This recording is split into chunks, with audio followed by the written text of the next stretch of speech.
আশা ছিল ডোনাল্ড ট্রাম্পের ক্ষমতা গ্রহণের পর বিশ্বজুড়ে কমে আসবে সংঘাত বিগ্রহ, প্রতিষ্ঠিত হবে শান্তি।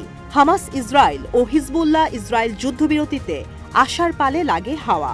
ইতোমধ্যে ইউক্রেনে যুদ্ধ বন্ধ করতে রাশিয়ার সঙ্গে বৈঠক করেছে যুক্তরাষ্ট্রের শীর্ষ পর্যায়ের প্রতিনিধি দল। মার্কিন প্রেসিডেন্টের ক্যারিশম্যাটিক নেতৃত্বের ভূয়সী প্রশংসা করছেন অনেকে। তবে তৃতীয় বিশ্বযুদ্ধের আশঙ্কার কথা শোনা গেল খোদ ডোনাল্ড ট্রাম্পের কণ্ঠে।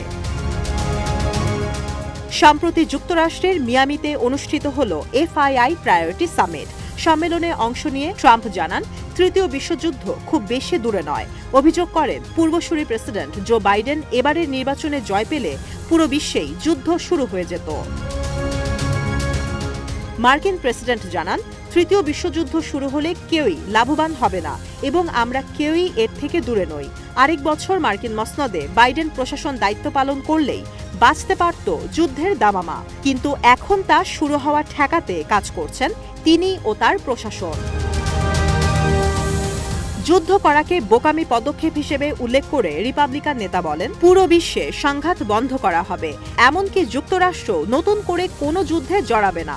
তবে যুদ্ধে অংশ না নিয়েও বিশ্বব্যাপী সবচেয়ে শক্তিশালী ও ক্ষমতাশালী দেশ হয়ে উঠবে যুক্তরাষ্ট্র।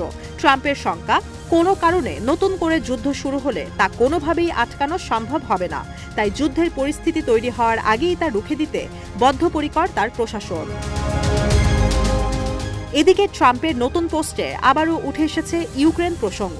ট্রুথ সোশ্যালে এক পোস্টে রিপাবলিকান নেতা ইলন মাস্কের উদ্ধৃতি দিয়ে জানান, ইউক্রেনের বিষয়ে মার্কিন প্রেসিডেন্টের ধারণা একেবারে ঠিক। উদ্দেশ্যহীন যুদ্ধের জন্য লাখো অভিভাবক তাদের সন্তানকে হারিয়েছে, যা দুঃখজনক।